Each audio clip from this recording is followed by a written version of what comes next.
Ito, prutas oh. Kinuha ko sa daan kanina. Ito naman isa, ewan ko anong pangalan ng prutas nito. Itong daon niya oh.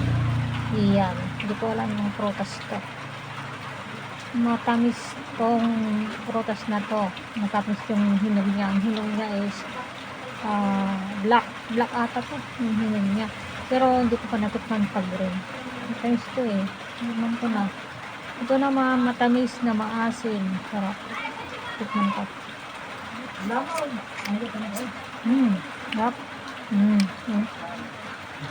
Tikman nyo oh. Ito ang laman niya. Iyan. Ito ang laman niya.